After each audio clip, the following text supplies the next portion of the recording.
Hello, everyone. Welcome to the 15th episode of the True Talks podcast. Um, as usual, the video footage on the screen is entirely my own gameplay that I recorded, but it also has nothing to do with anything that I'm talking about. So you can either put this on in the background, or you can watch the video as it just provides a visual for you to follow while you listen to me ramble. The rating of these podcasts is going to be hovering around a PG-13-ish. Mainly just because I'm a teacher, so I'm holding myself to kind of that stricter standard. But just so you're aware, that's what we're sticking to. Sorry if I have to pause talking. I went to the movies today, and it is really doing a number on my teeth. Like the popcorn, I have a lot of popcorn kernels jammed up in my gums, so I keep like trying to get them out with my tongue, and it's not really helping. It's really uncomfy. But the topics that I'm going to be covering today, it's going to be mainly a current event based episode, kind of like they have been for the past few weeks. But so the topics are going to be kind of mainly reviewing and talking about things that I've been seeing / doing recently. Like the first topic, I'm going to be talking about my first impressions with Sonic Frontiers. After that, I am going to... Oh, shoot. What was it? I didn't write down my topics, so it's kind of escaping me right now what I actually wanted to talk about second. There was a board game that I wanted to review, but I can't remember what it is. I didn't write it down specifically because I don't have a whole lot to talk about during this episode, so I'm fine rambling a bunch. But the second topic, there is a board game that I wanted to review that I played recently. Meadow. Meadow, that's the board game that I wanted to talk about. Along with then the final segment today. There's not going to be a really like a special segment or anything.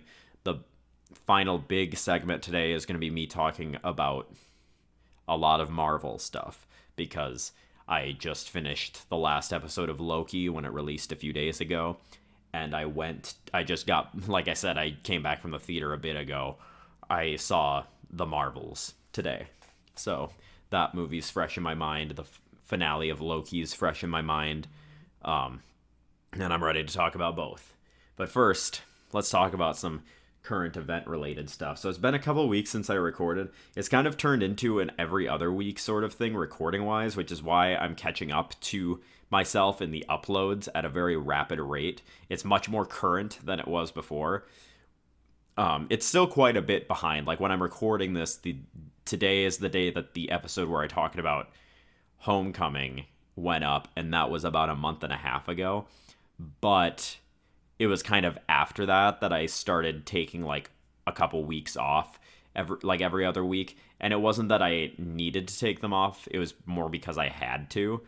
Well, it wasn't because I like just wanted to take a break. It was because I didn't have, like I was either, well, one week I went down to visit my family and participate in my college's homecoming. Then the week after that I recorded. Then the week after that I went on a vacation with my family, so I didn't go all the way down home, but I did go somewhere else where I did not have all my recording stuff with me. And then 2 weeks later, which would be last week now, well, no, I think that was 3 weeks later, but you know what I mean. Like last week I didn't record because I once again went down home because I had a 3-day weekend.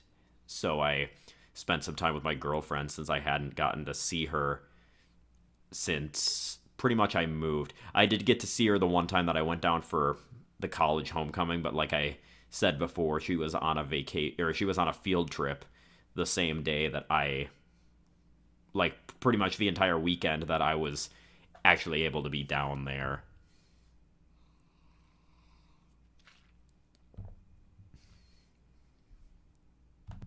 It's been very busy lately with teaching stuff as well, because for one, our first quarter of the year wrapped up this last week, so I had to do a bunch of like grading related stuff.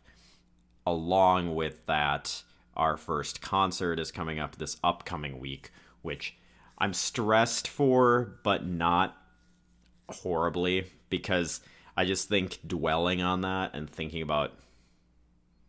like thinking about being stressed about it, I guess, um, it doesn't do anything to help.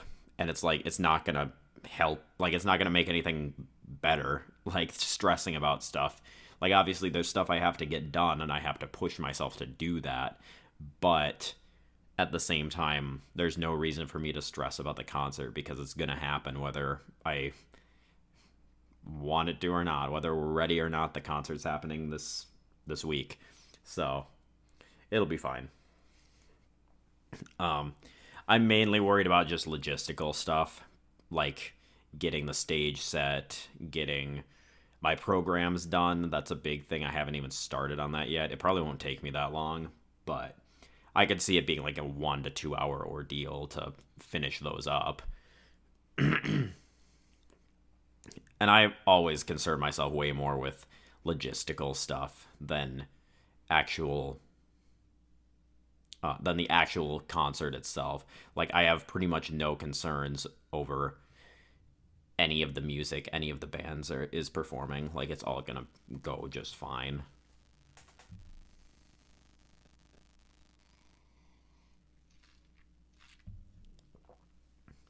Um, I'm looking forward to it too, just because I do want to get it over with, get the first concert under my belt so that I have that experience. Um, that's mainly how I'm playing this year out at this point is I will I pretty much always feel behind just because that's the way it is. Like, it's impossible for me to really get ahead of the game because some of these things I just have to experience myself, and that's the way that I'm going to figure out how to do it more smoothly in the future. I've realized that, yeah, I'm going to make mistakes. I'm going to do things wrong. I'm not going to be as prepared for some things as I should be.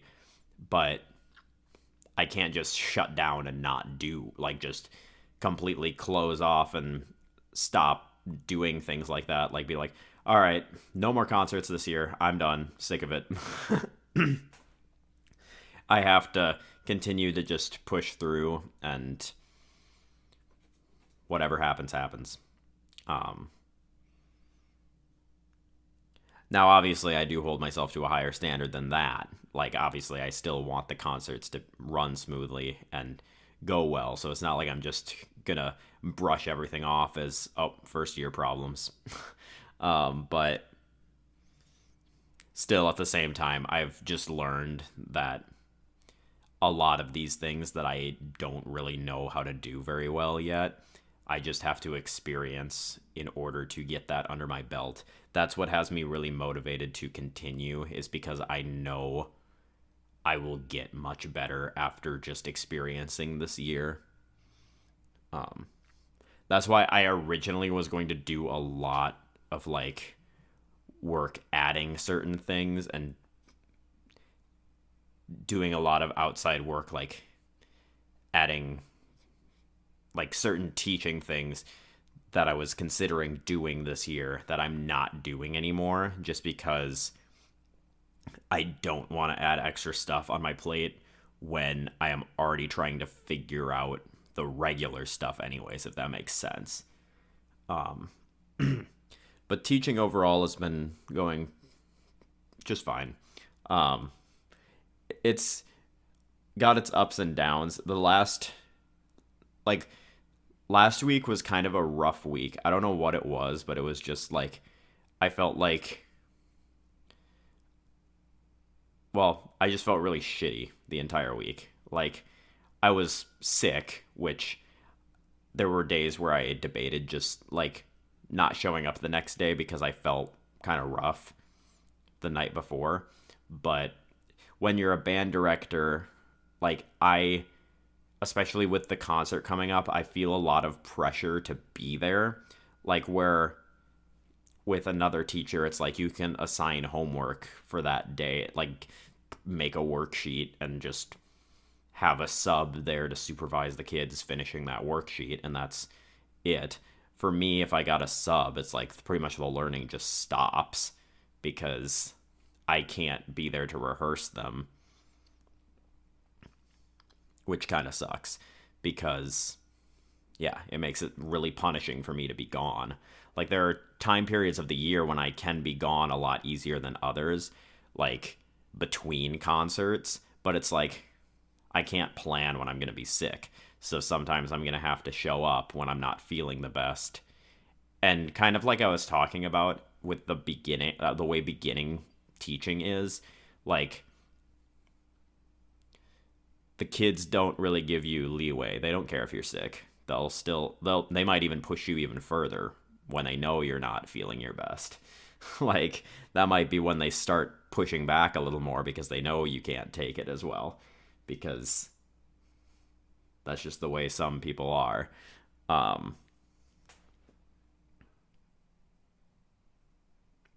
But overall, like, I was really feeling down on myself and down on just my ability to teach, and it really was messing with my head the first few days of this last week.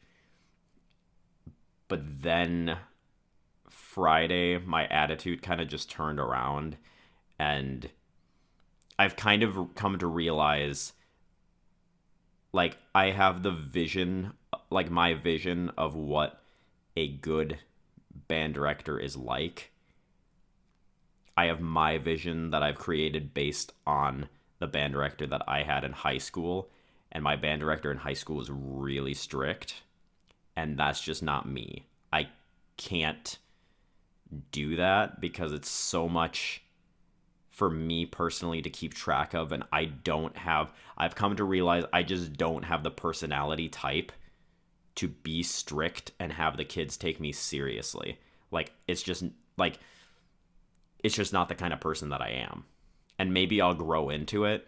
Maybe I'll develop into that personality. But right now, the kids, like, I can yell at them to be quiet all day, but honestly, they play worse when I do that. When I go in, from my experience, when I go in and just, like, when I let some things slide a little more than other days and I just have fun with it, and I don't know, just go in with and match their energy levels rather than shutting down their talking and constantly yelling at people to be quiet. Not yelling, but like constantly scolding the kids and telling them they need to be quiet, telling them to pay attention. They respond better on the days when I just go into it with a more positive attitude. Even if there is a little more outside talking, which I don't like as much, they play better and they respond better when I do go into it with a little bit more energy rather than immediately shutting everything down and being like, your focus has to be here. You need to shut up now. Which, I mean, maybe makes sense, but in my eyes, like, the perfect rehearsal would be one where we just play, and as soon as we stop playing, everyone's quiet and they're attentive. But I have come to realize I just don't have that sort of commanding presence, and it's not something I can really fake right now. Like, again, maybe that's something that'll develop and maybe something that I will be able to do in the future. But right now, I've come to realize that I just can't do it, and it's not a persona that I can give myself. So I think I've realized what I need to do going forward in order to get the best out of my students.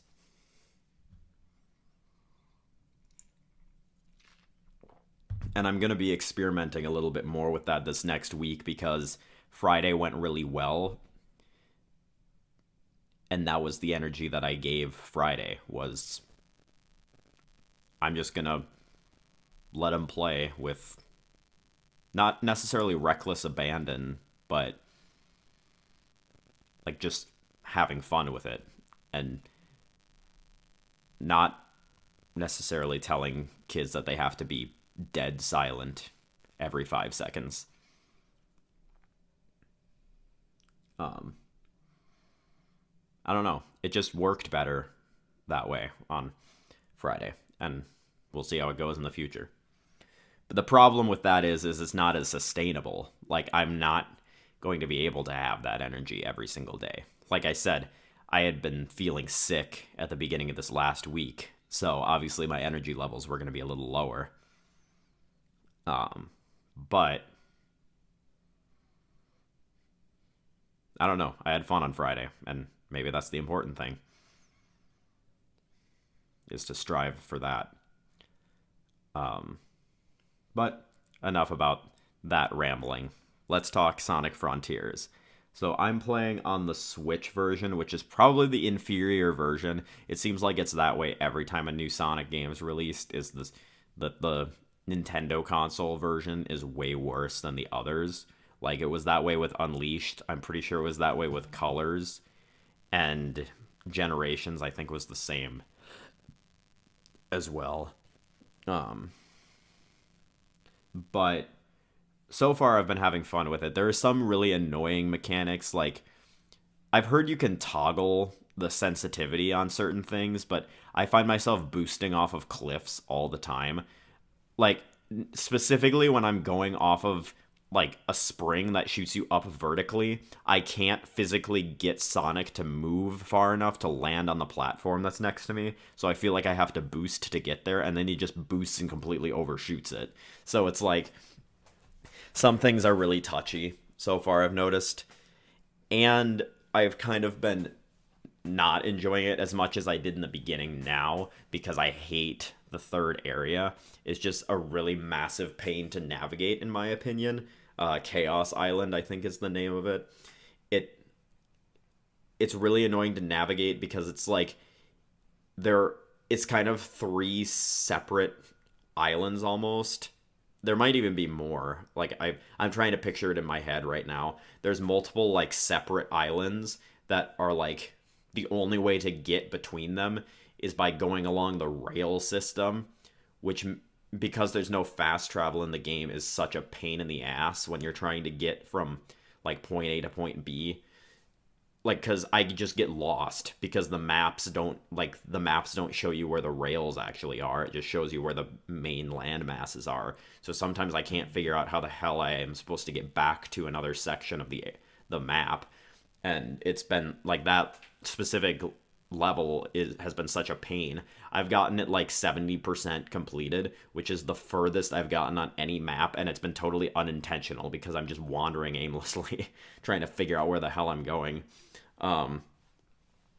Like, the first map, I think I was at 68%, and then the second one I only got to like 54 before I completed it. And I'm still looking for like the emeralds in the third map. Like, I couldn't figure out how to get to the red emeralds, so I looked it up and figured out that you have to do some stuff with tails first before like that island is opened up to you, which I find just really annoying because it, like, every other time up to this point, it's felt like I could get anywhere on the map that I wanted to. So I figured there had to be something I was missing, and there had to be a way to get over there. And this was the only time that I had to look something up so far on how to actually get there, was looking up how to get the red Chaos Emerald on Chaos Island, because you apparently need to do like the Tails stuff first to unlock that, like, the access to that island. And then getting to Tails before that point was really annoying too, because he was in like the middle of nowhere on like this disc that was just hovering above the void, which you couldn't boost to. It was above you anywhere you went, and it just looked like it was in the middle of nowhere, and I could not figure out for the life of me how to get there. So that was something I had to look up as well, which I know I said that the red Chaos Emerald was the only thing I had to look up so far, but I feel like those two kind of go hand in hand because I couldn't figure out how to get to Tails either. But now I think I'm on the right track because I'm activating the Death Egg robot with tails, and that unlocks the ability to go to where the red Chaos Emerald is. So I will probably continue playing. But so far I do like it. It gives me the same vibe as Legends Arceus,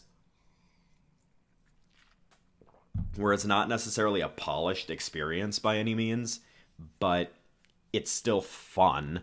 Like, I definitely enjoy playing it, and like it's a game where you can just mess around and let time just flies by when I play that game, because it really is fun to explore and stuff. And I really do think the open world format, it does work really pretty well with Sonic.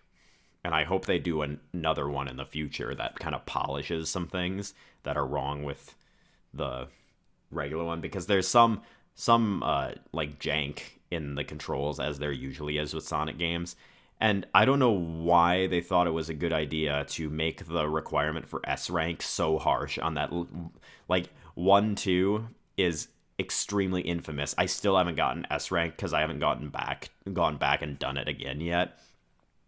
But for some reason, that level is extremely strict on its timing. Most of the other levels I S rank on the first try, but that one I grinded it out for like an hour and I got like maybe B because for some reason the time on that one's really strict. But it is a fun game. So far I kind of hate the Sky Sanctuary levels. Just, I don't know, something about every time I go in a cyberspace level and it's Sky Sanctuary, I just kind of groan because I do not like those levels, because there's a little bit more like you have to do with platforming than in the Green Hill Zone levels. But I am really enjoying it so far, and I probably will continue playing. I just got stuck on that third island for a while and considered dropping the game because of it, but then I found other stuff to do around the island anyways too, and had fun with that. So there's just a lot of stuff you can do, kind of like Breath of the Wild and Legends Arceus, where there's like random mini challenges you can do around the map, and it's super fun. And it's fun because it's pretty much all skippable. Like, you don't have to do any of that. You can just breeze through and go from Chaos Emerald to Chaos Emerald pretty easily and get by. The combat is actually pretty fun too. Like, it seems like they put a lot of thought into the Guardian fights. Like, the Guardians are actually usually pretty engaging to fight. Sometimes they take a little long for my taste. Like, I generally have been avoiding them lately just because I want to get on to the next thing, and those fights kind of slow me down a little bit. But they are still, like, engaging and pretty fun to do. And they're all pretty varied, too. Like, I was expecting there to be, like, them to stagnate a little bit, but all of them require, like, the combat system isn't that in-depth, but it does, like, the different Guardians require like different strategies, and the way that they implemented different things, like the squid having to run on the like Rainbow Road type trail that it leaves behind while dodging its electric blasts, is super fun. There's I think it's Fortress is what it's called, where you have to grind on the rails behind it. Just the amount of variation in what is really a pretty simplistic combat system is super fun. There are spots though that like I catch myself just cussing out this game all the time because it just pisses me off sometimes, because sometimes the controls don't respond the way that I expect them to, or the way that I think they should, and it leads me to blasting myself off a cliff or something. And sometimes like the rail grinding sections can be really annoying too, and like trying to avoid obstacles on them, sometimes it's not quite as responsive as I'd like when I'm trying to run up to like the squid and he's shooting the electric blast at me. I keep my fingers on the bumpers, so you'd think it'd be easy enough for me to dodge the attacks, but sometimes it just doesn't respond quite as quite in the way that I expect it to. Um, oh, what else? There was other things that I was. Oh, and spikes being so incredibly punishing is sometimes really annoying because it's pretty much if you get hit once on spikes, you have literally like 0 iframes. So if you land on spikes, you're pretty much just done because you will get hit and hit and hit and hit until you're dead. Um, because it's like Sonic gets up and you have like 1 frame to jump before he gets knocked down again. So spikes are like just incredibly punishing for like no reason.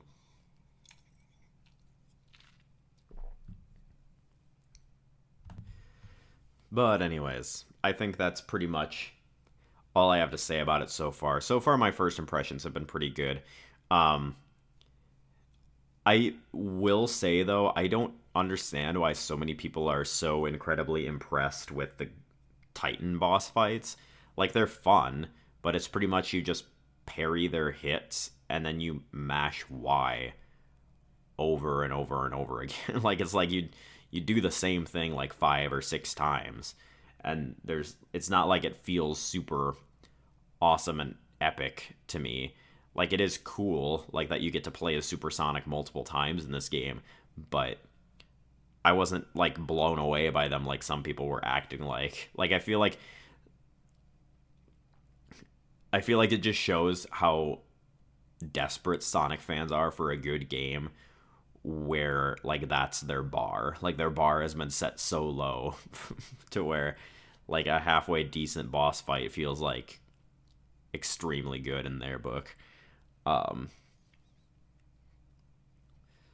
but it's been fun so far, and it actually has a decently engaging story as well, which is cool. Um I might give my thoughts when I beat the game, if I end up beating the game in a later episode. It might be the next episode because I might just keep playing and beat it this week. We'll see. It's been kind of the game that I just play before bed. I had another like quick thought, but now it's escaping me. Ugh.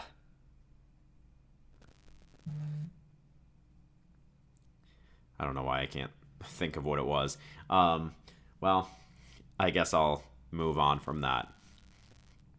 Oh, I would say like so far, I was just gonna give a rating on a scale so that you can kind of can get an idea of what I think of it. I would give it like a 7.5 to 8 out of 10. Like it's fun, but after I beat it, I don't know that I would ever go back to it. Um, like it's pretty much just okay to me. Um, there are other Sonic games that I like way more. I think Sonic just benefits from having a game that's more replayable. Like, I know you can replay Frontiers and just breeze through it instead of collecting everything, but still, like, playing a game like Mania where you can 100% it and speed run it very quickly feels vastly different from a game like Frontiers. And the cyberspace levels, I really enjoy, like, just playing them over and over again, trying to get a faster time. But, like, I'll do that for, like, an hour sometimes. Like, just play one cyberspace level because that's, like, the type of Sonic that I like. Not that I don't like the open world stuff. It just makes it a little less replayable to me. Whereas, like, Sonic Mania, the joy that I get from that is I would play it, like, 5 or 6 times. Like, I could play it over and over again. So it sits probably behind a couple of Sonic games in my book, but it's fine. It's fun. um, Next, small board game review, and then I remembered what I was actually going to talk about before. And I'll get into that after this because the board game review segment is going to be pretty short. I really liked Meadow. For one, like you can just read, like they have a whole glossary on the cards to kind of give facts about every card, which is super cool.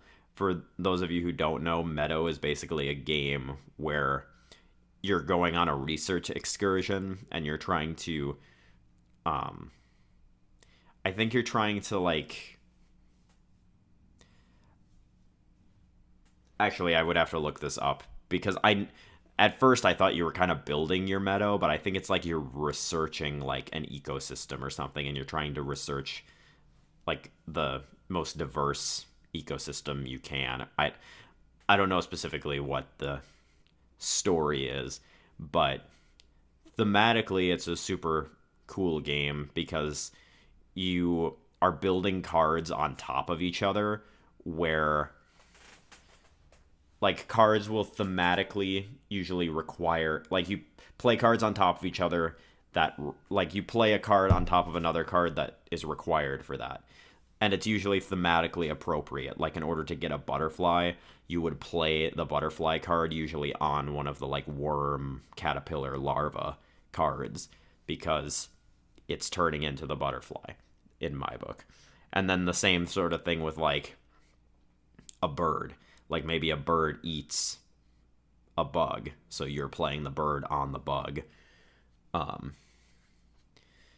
and it just feels very thematic, and it's a great game. Like, honestly, I don't think I played it with, was it my brother and my mom? I'm trying to remember. I think it was my brother, my girlfriend, and my mom. So it was 4 players, and I don't know that I'd do that again. A lot of games do get bogged down at 4 players. This one I did feel pretty engaged throughout the entire thing. It took about 2, maybe 2.5 hours, but I really thought the game flowed very smoothly, and it might be my favorite multiplayer game. It's close with Wingspan, just because it's a game that, like, it's very self-explanatory, the rules, like what you need to be doing, because the points are very easily, like, it's a very first timer friendly game, because there are so many games that get bogged down on the first playthrough because you don't know what's going to give you the most points, because there's so many avenues to get points and so many kind of almost invisible objectives that you need to remember and keep track of. Whereas in Meadow, all of your points that you have are clearly visible in front of you.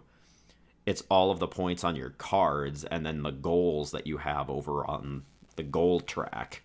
And I really like that about the game. Like, it really streamlines it and makes it really easy to explain. Like, normally when I'm like explaining a game to someone like my parents, who granted are not like big, like, heavy gamers, but like, it makes it much easier to explain when I can clearly say the points that you are trying to achieve are on the cards that you are playing. So you want to be playing cards that have higher point values, and you want to kind of be building up to get those cards with higher point values. And the other way you can get points is by getting the goals that are along the goal track, and the points that you get for those are displayed on your little tokens that you have. It makes it very visible how you get points and what the object is. Where some games, like, for like trying to explain it to my parents, I'll like explain all the rules and they'll be like, well, then what am I actually supposed to be trying to do? Like, what's the strategy here? And then I have to try to explain like a million different ways that you could get points that is not visible, like, physically, how many points it will give you and what strategy you need to use.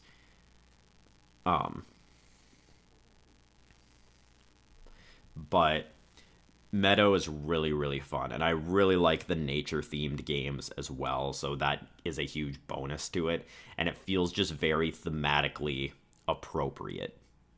I haven't played the solo version yet. I probably will eventually, just because I gotta get it out of the box again, because I really did enjoy it. But yeah, I could see myself pulling this out multiple more times, especially since it is a really quick game to set up as well. There's not a lot of pieces or anything to it. Like, this is definitely a game that will get replayed in my collection. I would give it definitely a 10 out of 10, just because it's so smooth, I guess is the way I'd describe it. And that's something that I really look for in games at this point, is like, how easy is it to get out and play a game. Whereas something like Earth, which I do really like the theme of. Earth just has, in my opinion, now that I've kind of sat with it for a bit, comparing it to a game like Earth just has too many moving parts to me that kind of just bog the game down a bit. Like there's almost too much to balance in that game, whereas in Meadow, it's like I'm just trying to build up to get the most cards. It's simple as that.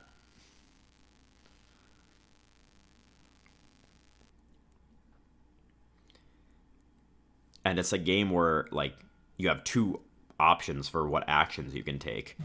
And I mean, like two basic options, I guess, like when you go to the campfire or campsite or whatever it's called, you have the different actions on the bottoms of your cards that you can do.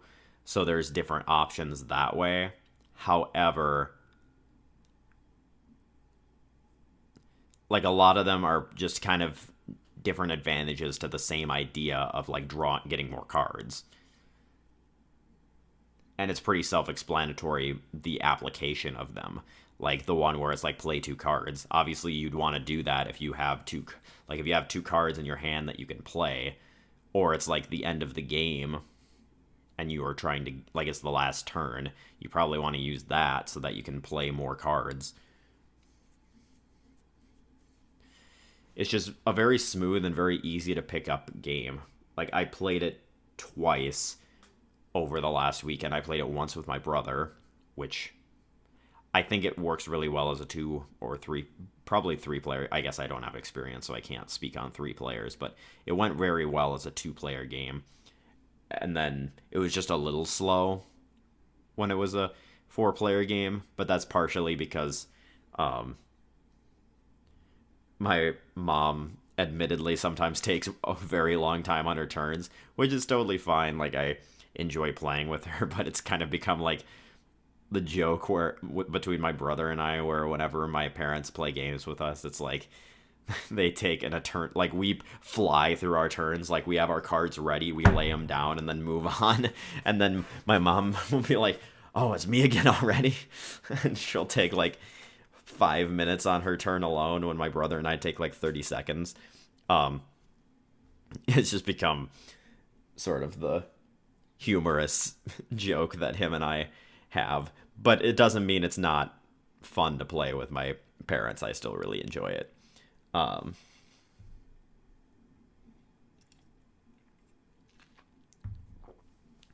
But yeah, Meadow's a really solid game. I definitely would play it again, to leave it at that.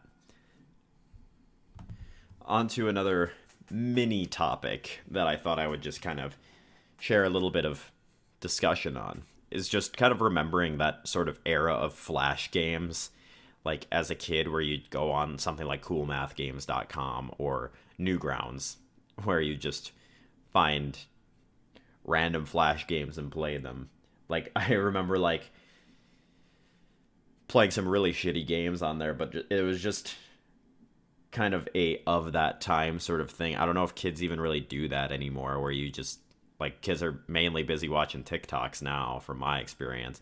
I don't know if kids really go on like the internet and search up free Mario game and play like the worst bootleg Mario game you've ever seen, like where Mario has a gun and he shoots Goombas and leaves blood stains behind, or something like that, like PNGs of like blood splatters.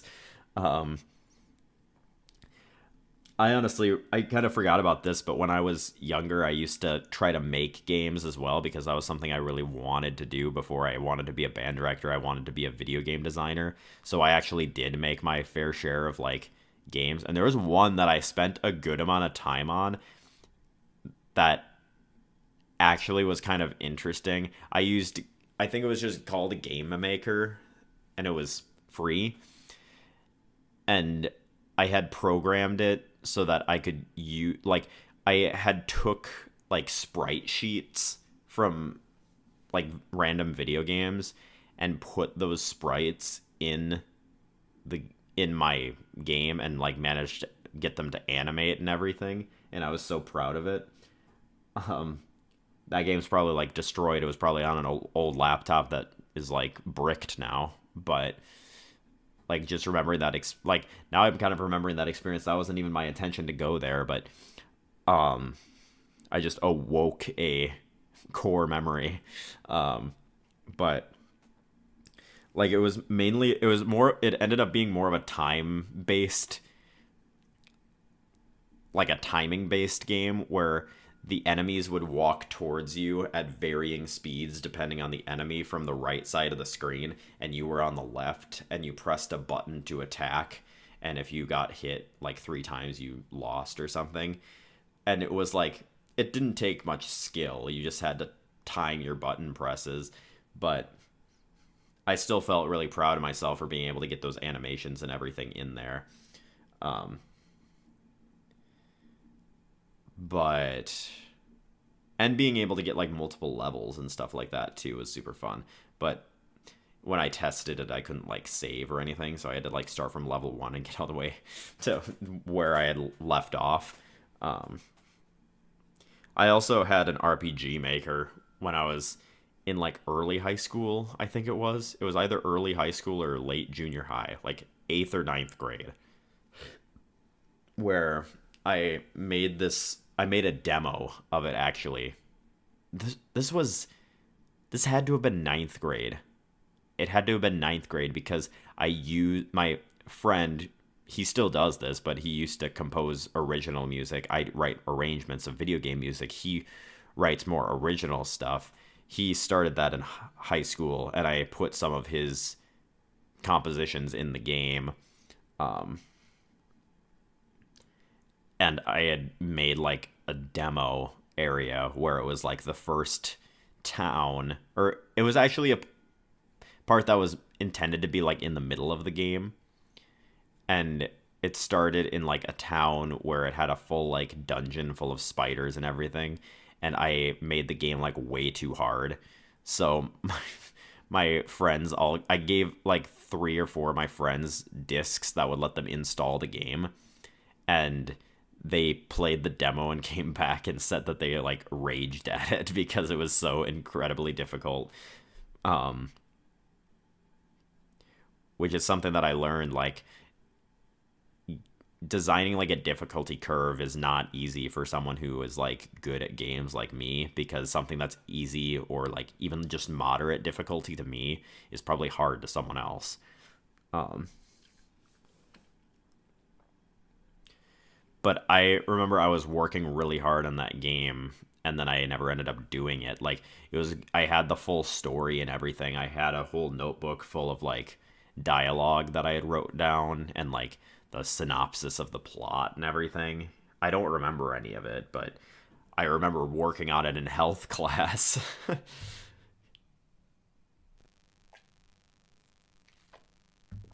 Maybe someday I'll release a game, but probably not anytime soon. Too busy with the whole teaching thing.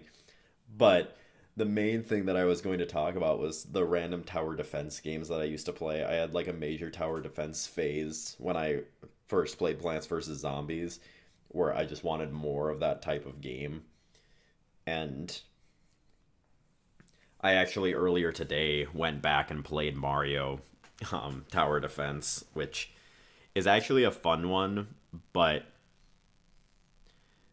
the level that I'm stuck on the second to last level, and I cannot for the life of me figure out how to beat it.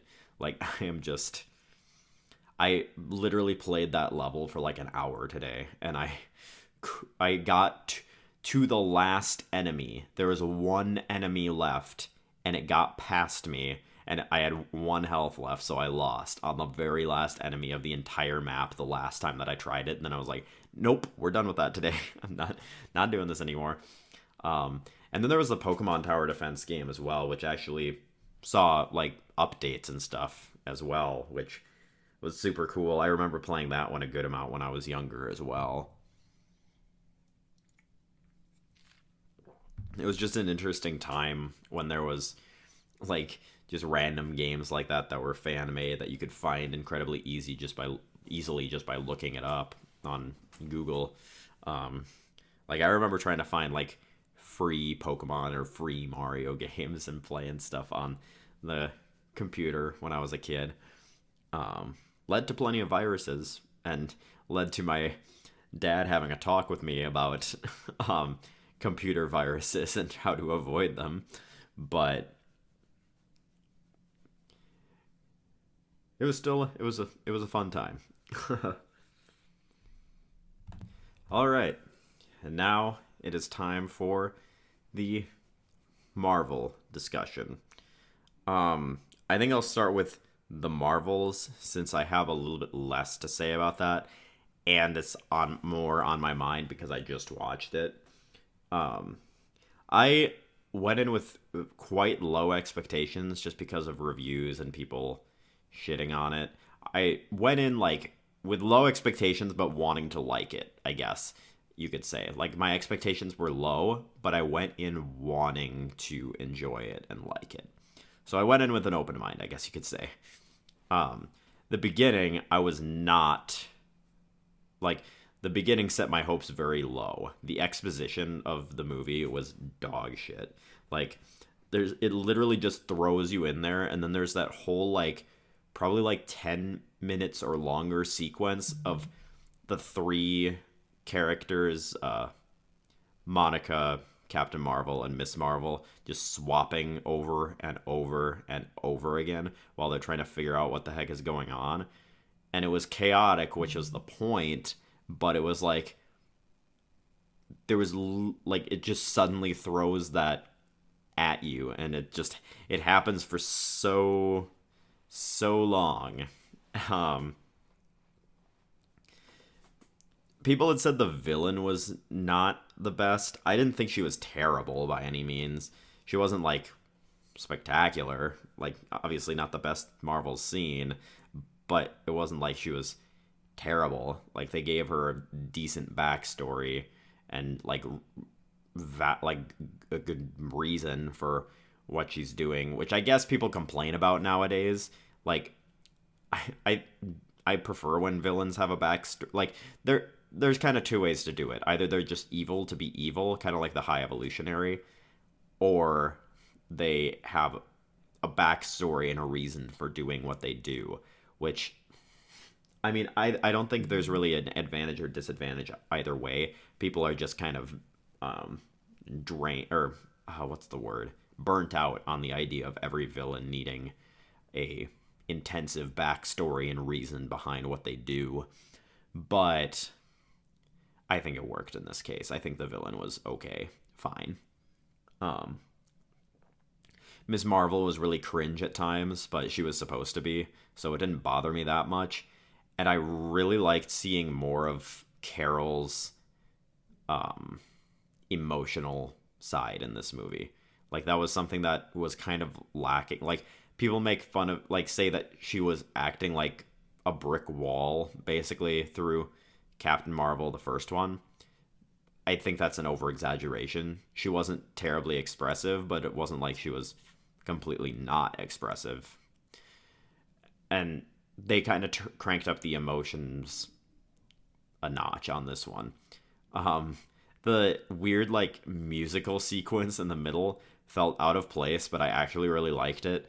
Probably because I'm a music person. Other people probably found it cringe, but I really liked it. I thought it was cool. And they had some damn good singers on that, too.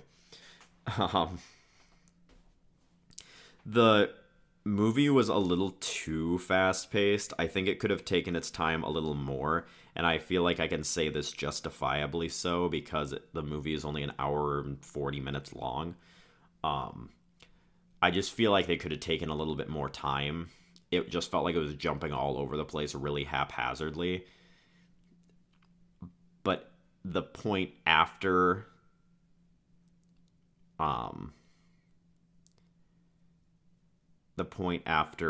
kind of the musical sequence, that was kind of where I started buying into the narrative a little bit more, and it started getting better for me. I also really liked the training sequence. I thought that was really cool, kind of to show that they actually did spend time honing their like swapping ability instead of just them all of a sudden being able to use it.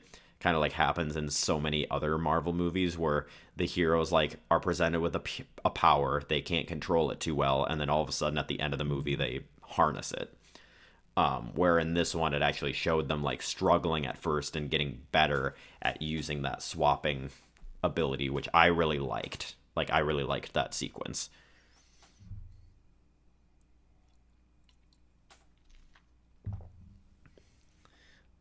Something else I really liked about both this and Loki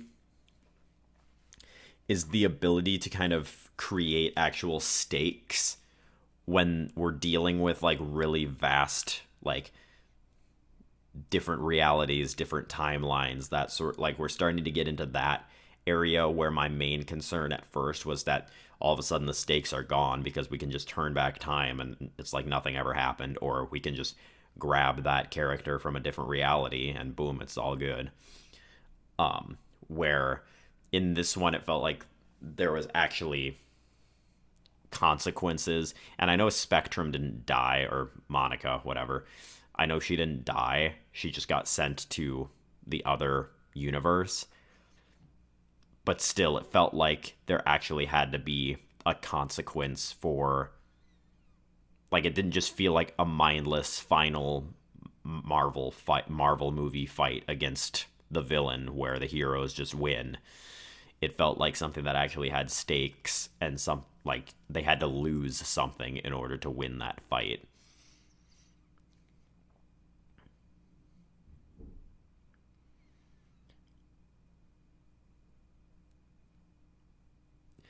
But one inherent issue with the movie is like just thinking back on it, like I can't pinpoint exact moments in time where it would have been appropriate to spend a little more time on that topic, but the movie really was just really fast, like too fast paced, and just it felt like ADHD almost, the movie, where it was just flipping between things extremely quickly. Um, like it didn't feel like that as gratifying for Monica and Carol to grow closer and come to an understanding. That felt extremely rushed to me. Like it was like one scene they were arguing and didn't understand each other. Like Monica didn't understand why Carol didn't come back, and was just upset and kind of putting a wall between them.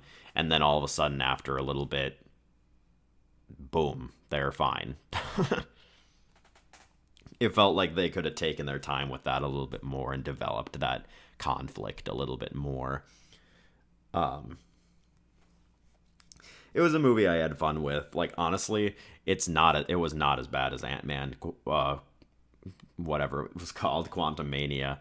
It was not as bad as that movie, and um, like it's by far not the worst movie since Endgame. Maybe that's not comparing it to a lot, but it was like a B tier movie. It was fine, and I would probably watch it again, honestly, because the pacing well, like yeah, it was very fast paced, but it's a shorter movie, so it's easy to rewatch, and the movie itself was just fun. Like it didn't do anything inherently offensive to me. Um,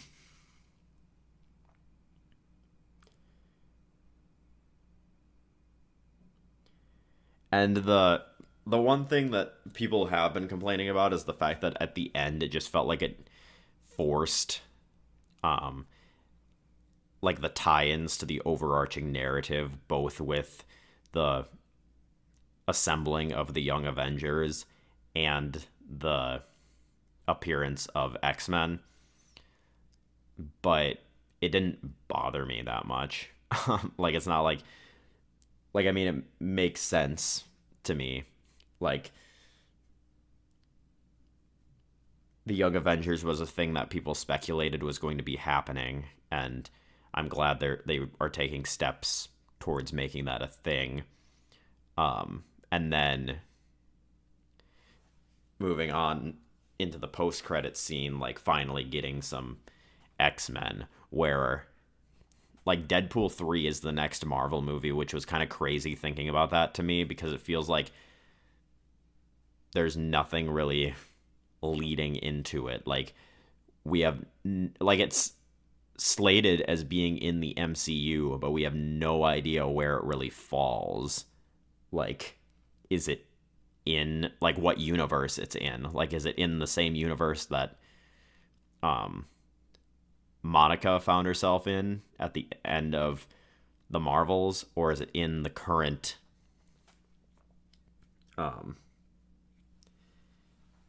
Earth 616 universe? There's no real way for us to know until the movie comes out, which is, I don't know. I'm sure the movie will be really good, but I guess the X-Men had to come sooner rather than later. It'll be interesting to see how many of them are in Deadpool 3. I'm not expecting too much, but some people are speculating that there's going to be more, like Beast is going to be in it. And I guess they had others in the other ones. And in Deadpool 2, there was the cameo where I think it was Beast like closed the door or something, and like all of them were in the room there.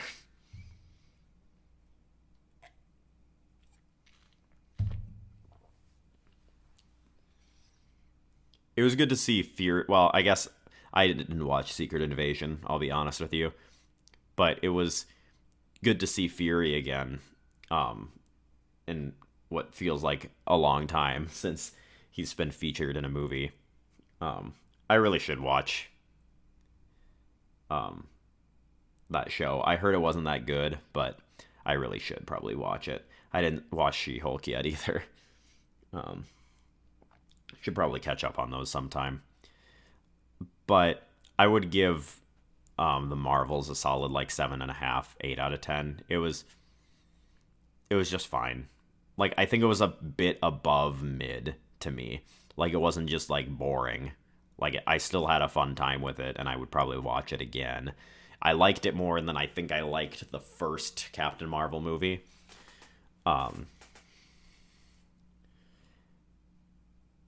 And yeah, it was fine. A little bit above average, I think I would say. Like I said, probably B tier movie ish. Now, speaking of the shows, let's talk about Loki and how it ended. I know in the last episode I talked about my thoughts up through episode 4. At this point, the entire series is now out. I love this show. I have watched like 5 or 6 reactions to the final episode, so I've seen kind of montage wise the final episode about 7 or 8 times, and I love it. I think that last episode of Loki is literal like perfection. Like the pacing of it is like flawless. It takes its time in a way that really, really works.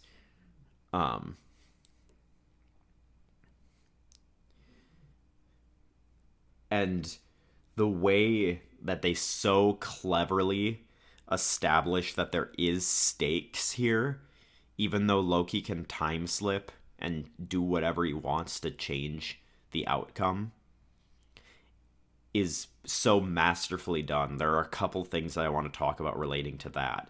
Like, the first time he time slips, when he's trying to fix the loom, it works so... At first, I thought it took away from the first time Timely dies to show it so many times in a row. But what it does is it makes it feel like he can, like, no matter how many times he does it, it feels like it just is going to go wrong. Like, it makes it feel so, like, it truly makes it feel like an impossible feat, because Loki keeps going back in time, going back even further, trying to do anything he can to prevent the loom from exploding and prevent Victor Timely from dying. Um, it's masterfully done because it establishes that during that last time, it makes it still feel really tense because you've seen it go wrong so many times and you know Loki's lived through it many, many times. It establishes that it's very much still a possibility for it to go wrong, which makes it feel like a very tense walk down the gangway. Um, and then it makes that victory feel so much sweeter as well when he does finally succeed. And makes it feel so much worse when we realize that it was all for nothing, anyways. Um, and then he goes back to try to stop Sylvie from killing He Who Remains. And the fact that they this one's a little bit more obvious, but pretty much every single time he relives that over and over again, she says, like, if you want to stop me, you're going to have to kill me, which just makes it feel so much like that is what is going to have to happen. Like, there is no other possible outcome, no other way for it to work out, because no matter what he does, he keeps resetting it over and over again. And she says that every single time, that the only way for him to stop her is for him to kill her. And then the really emotional scenes, like where we go back to episode 1, like where he time slips back and just gets advice from Mobius.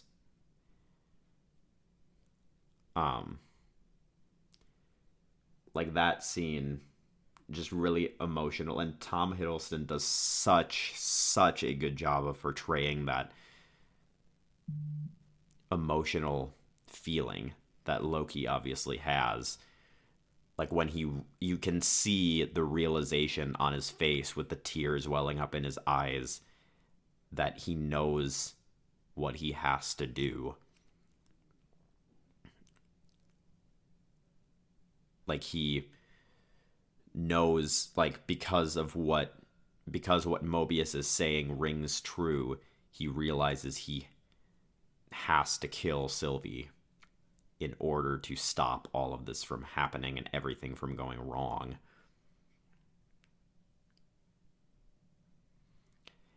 And then he finally goes and has that conversation with Sylvie at the end where she would die, to talk to her, to talk through that decision, where she ultimately is able to convince him that it's worth fighting to try to keep that free will and prevent He Who Remains from controlling everything.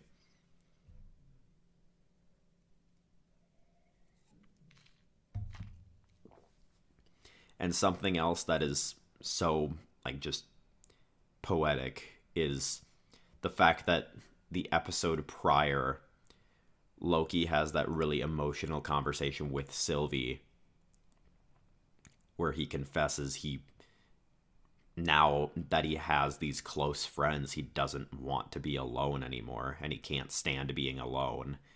But then he sacrifices that in the end in order to save them because he realizes it's the only way.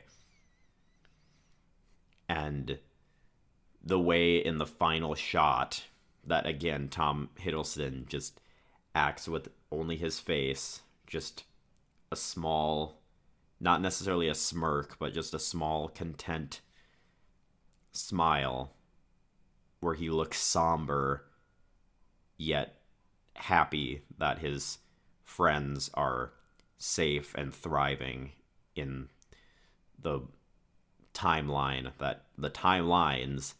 that he has been able to keep alive himself.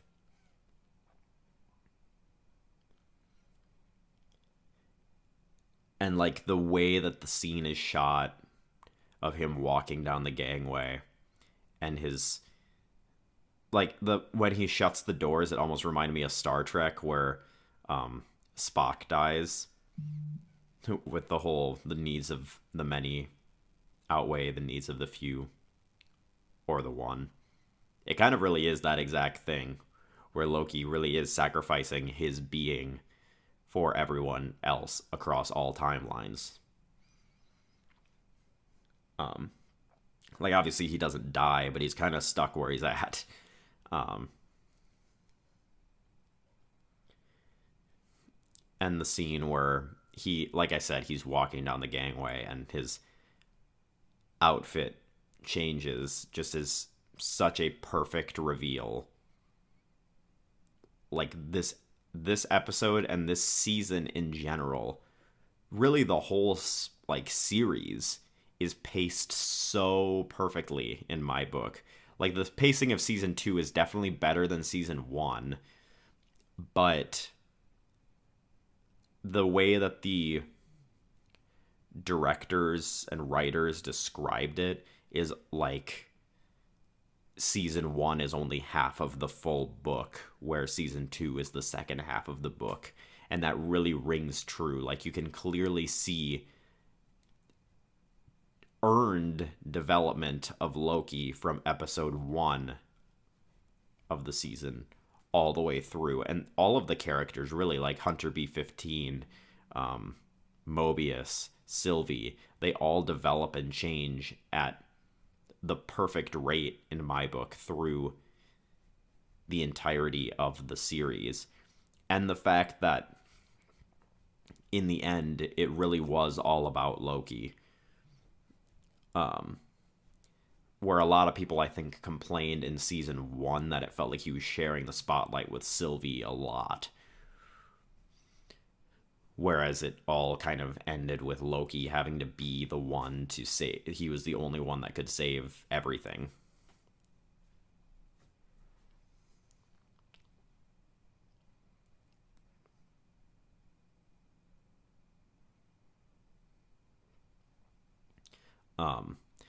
Really, I think this series, I know I say this a lot about like new not Mario movies, Marvel movies, and maybe recency bias takes hold. But I didn't say this about the Marvels, so there is that. But I really do think this season of Loki, and even really just the series in general, is the best content that Marvel has produced since Endgame. It was just so well done. And I think season 2, especially getting towards the end of season 2, really pays off a lot of stuff in season 1. Like, I think a lot of things that people complain about in season 1 are now kind of redeemed a bit with season 2. Like, the finale of season 1 was pretty slow. But then to kind of go back and call back to that finale in the finale of season 2 and kind of get some more context and stuff explained about like why it's so easy for Sylvie to kill He Who Remains and why he just lets it happen. Like, I think it just makes it that much better.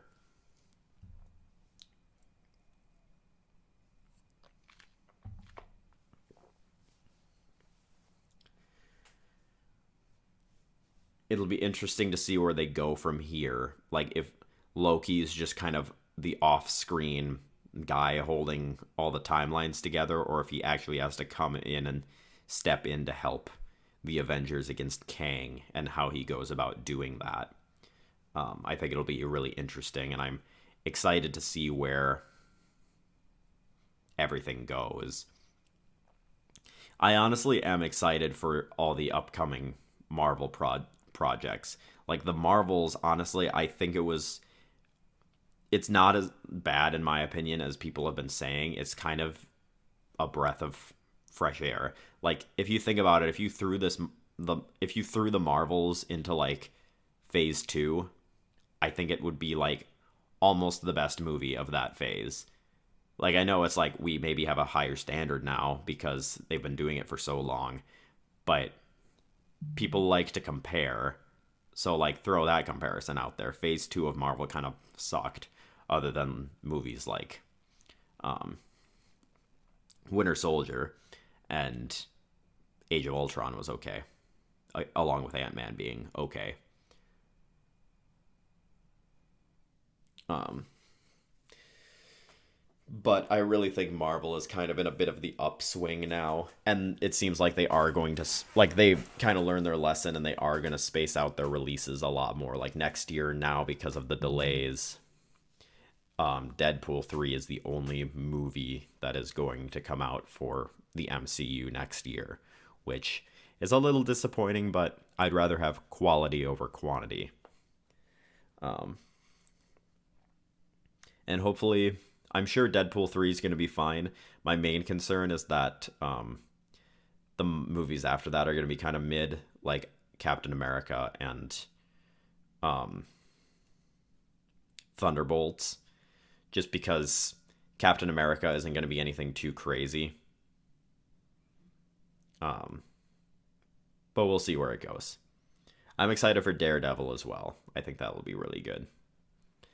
But I think that it's, I know, a little bit shorter than normal, but I think that is going to do it for this episode of the podcast. I hope you all enjoyed your time listening, and I hope you all have a really great weekend and a great week ahead.